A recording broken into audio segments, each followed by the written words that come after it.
Look at what her husband got her. You're so embarrassing. She shouted at me in front of her friends. I didn't say a word. I placed the gift I had brought on the table, walked away and blocked her number from the parking area. She called me 30 times that night. I never picked up. Look at what her husband got her. You're so embarrassing, she shouted at me in front of her friends. The words didn't just hang in the air. They landed. The restaurant went quiet in that subtle, uncomfortable way. Crystal glasses paused mid-air. Someone's nervous laugh died halfway through.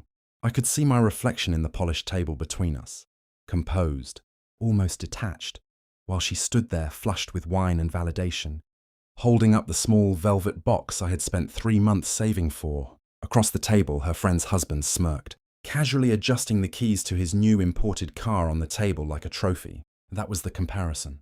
That was the competition I hadn't agreed to enter. My wife's eyes weren't angry. They were disappointed that I wasn't louder, richer, flashier. I didn't defend myself. I didn't argue.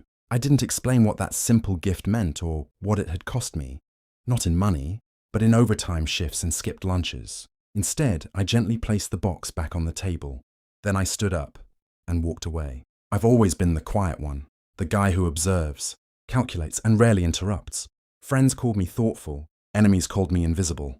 My wife, once radiant with warmth, had slowly slipped into comparison and judgment, measuring me against other men like a scale she couldn't reset. I worked long hours not for vanity, but to build something meaningful, a life of quiet stability, of moments that mattered in private.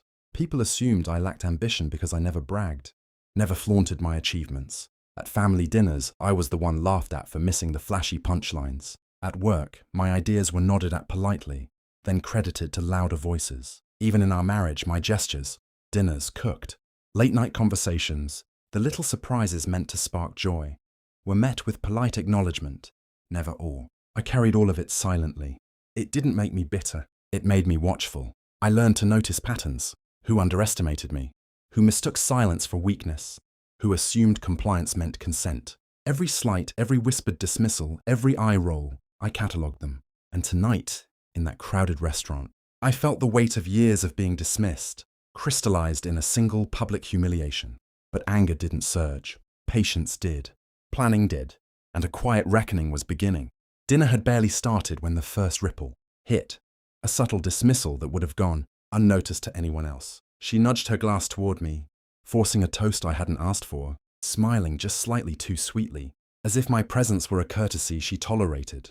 Her friend leaned forward, whispering something that made her giggle. Her eyes flicked toward me, sharp, calculating, and then back to her friend like I were background scenery.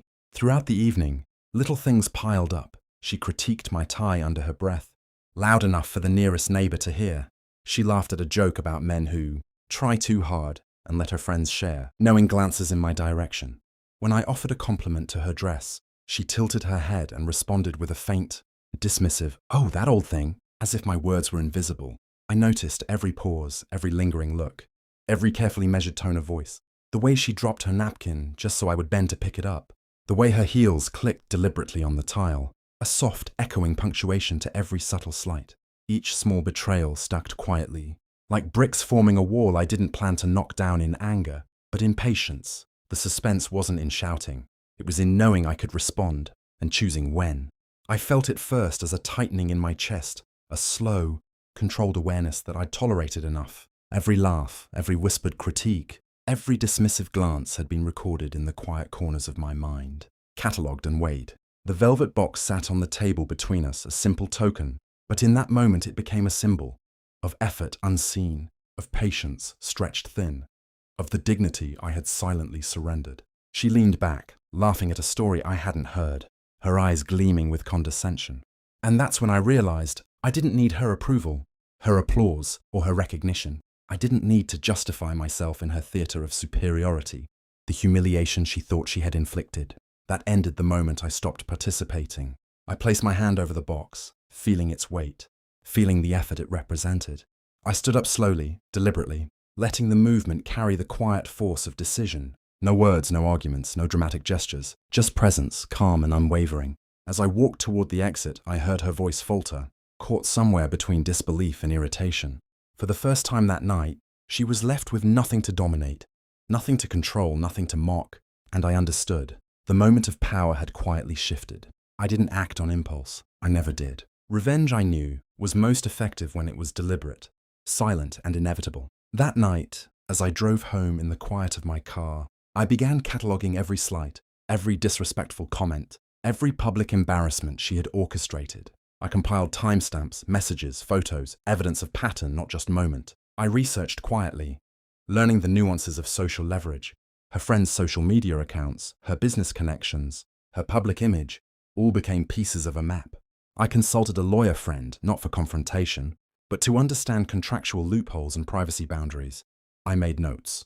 What could be exposed without risk? What could be leveraged to remind her of the consequences of underestimating me? I didn't need theatrics. No shouting, no dramatic confrontations, no petty gossip. My plan relied on patience and precision. Every small act I would take, a strategic withdrawal of support here, a quiet revelation there, would accumulate, a domino effect she wouldn't anticipate until it was too late. By the end of the week, I had a roadmap, silent, smart, untraceable to anger, yet impossible to ignore. The satisfaction would not be instant. It would be measured, inevitable, and deserved. I had regained control without raising my voice. I began subtly. Invitations she expected me to accept went unanswered, replaced by polite declines that hinted at calm independence. Friends she thought aligned with me noticed the shift. Her whispered complaints reached ears that now heard only silence. At work, a carefully timed suggestion highlighted her tendency to dismiss others' contributions, and suddenly colleagues were noticing what I had quietly achieved all along.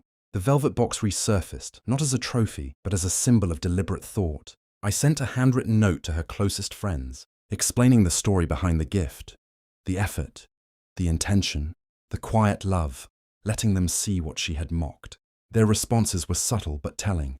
Admiration, surprise, and a touch of guilt. She called less and less. When she tried to provoke a reaction at a dinner party, I simply smiled, polite but untouchable, letting her embarrassment linger in the room like a shadow. No shouting, no confrontation, just presence. Weeks later, I passed by the same restaurant where she had humiliated me. She looked at me, a flicker of recognition and something else, respect. Or perhaps the dawning awareness that underestimating someone silent and patient comes at a cost. And I walked on, calm, victorious, unseen, yet unmistakably felt. The fallout was quiet, almost imperceptible at first, the way a tide slowly reshapes the shore. Her friends, once quick to laugh at my expense, now glanced my way with hesitant curiosity, catching whispers of the story I had never told aloud.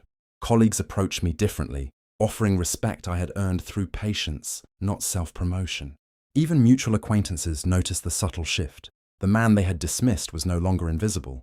She felt it most. Invitations I used to accept without question went unanswered.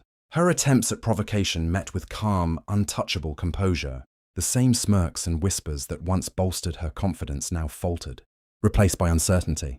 Her reputation, carefully curated through comparison and ridicule, wavered in the quiet presence of my measured response. For me, it wasn't about pride or revenge in the dramatic sense. It was reclamation of self-worth, of dignity, of control over how I allowed others to treat me. Audiences should care because this is a story about the power of silence over spectacle, patience over impulsivity, and strategy over emotion. True strength isn't always loud. Sometimes it's in the calm, calculated steps that shift the balance without ever raising your voice. Walking away that night wasn't the end. It was the beginning of a quieter, stronger version of myself. I learned that dignity isn't given. It's claimed in moments of restraint. Every calculated step, every subtle correction, had built more than revenge. It had rebuilt my sense of self. I no longer waited for validation from others, no longer allowed the opinions of the careless to define my worth. The woman who once mocked me became a distant echo, her judgments irrelevant against the calm certainty I carried. Relationships that mattered deepened. Friends who truly valued me, colleagues who recognized quiet competence, and even strangers who noticed integrity in action. I had learned to value patience, to weigh every response, and to act with precision instead of emotion. Looking ahead, I feel a quiet anticipation rather than tension.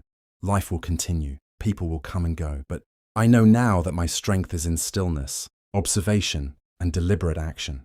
Sometimes victory doesn't roar. Sometimes it simply walks past those who underestimated you, leaving them to wonder how someone so silent could be so untouchable. And in that silence, I found my freedom.